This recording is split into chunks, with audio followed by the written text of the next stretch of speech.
democratic, where the dissatisfaction in the way the state is operating is no longer from one side of politics.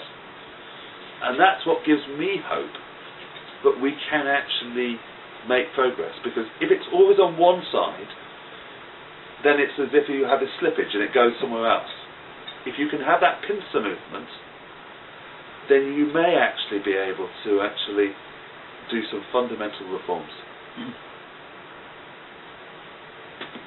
I was wondering to what extent you thought consumerism had kind of replaced civility.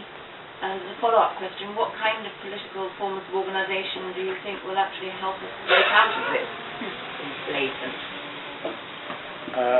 Right, well, those are two good questions. Well, the first one about consumerism replacing civility is that I think when we were planning the Convention on Modern Liberty, the financial crisis broke. And there was a moment in sort of September, October last year when everybody was saying nobody is going to be interested in questions of freedom, liberty, database state, because they're all going to be worrying about what's happening to their mortgage and their jobs. And these will be seen as luxury issues. And what happened, I think, was the opposite. That's to say, I think that people were, when everybody in a mythical sense thought we could become very rich, our houses, if we're lucky enough to have a house, are doubling in value, we could think about having a deuxième maison, wages, that was the point at which it appeared, not just as consumerism, but that wealth, the freedom of wealth was being offered. And if you weren't on that particular ladder, that was probably a problem that you had, but it wasn't a problem about the society, and that freedom and liberty was being offered to us through the economy. And now that that clearly isn't the case, people's concern to protect their liberties and their sense of their own freedom, their privacy, and what they have, I think has grown.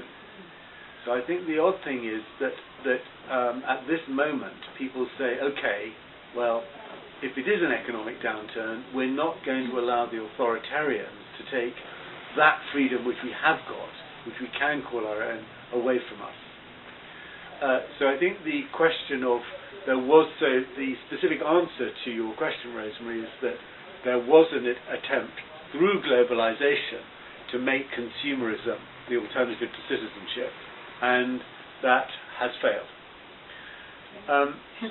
The form of organization that we need, if you like, what is the form that democratic republicanism can take to get us out of this situation? My answer to that is I don't know. That's my first most important part of my answer. And the second thing that I would say is that the traditional political party, the highly centralized political party, which demanded of its members you agree with its program, and then was forced into doing that by a centralized mass media, I think that is now being dissolved by the one upside of the economic transformation that's taking place, which is the web. So that the digitalization of communication is producing for the first time both the conditions of having a direct say over aspects to your life, which you couldn't before in ways that are organized, but I think you'll find that the younger generation who are into social networking and are into specific issues and a more honest kind of politics are finding forms of organization, quite dynamic ones, which are going to open up sort of aspects of democratic campaigning, which was certainly inconceivable 20 years ago. I think the question's about. I was going to say, you were pointing out how the situation's a bit of a mess. I mean, the country's grown up organically, and we don't have a nice, organised, neat structure. There's different degrees of devolution, different places. I mean, basically, the lack of constitution goes hand in hand with Britain being really organic. It's almost inexplicable to people from countries where everything's neatly organised and codified and stratified. They ask how things work here, and when you explain it, they can hardly believe that the country bumbles along in the way it does. Now, I can see, I kind of share a view that it would be good to get things a bit more organised. I like things a bit neater and more explicit. On the other hand, sometimes the fact that things are a bit of a mess actually gives some scope for slipping down between the cracks, and it actually gives a bit of leeway for dissidents to shuffle around in the way that if tidying up the structure went along with the continuation of the database state, for want of a better word, then there's a danger. That would be quite a major danger. I mean, the fact that, as an example, there are 3 different parallel, rival, and all slightly different systems for computers to map spaces and addresses in this country. There's the postcode system, there's the OS system. There are several different ones which don't agree, and they've failed for years to unify them. And little things like that are actually quite useful if you're trying to slip through gaps sometimes. So, to some extent, although I'm in favour of tidying things up, there are, there's 2 reasons against tidying things up. One is the kind of historical British anomaly is quite fun, but also there are actually political uses for things not being too neat and tidy sometimes. Anybody who knows me, I'm not a tidy fetishist. Go into my office and you'll find that out very quickly. Talk to my wife, she'll tell you very early. I think the problem is, if you have I'm in favour of what's called variable devolution. So it's not assuming that everywhere has to have the same powers, that you have to do the same things in different places. I'm a genuine localist.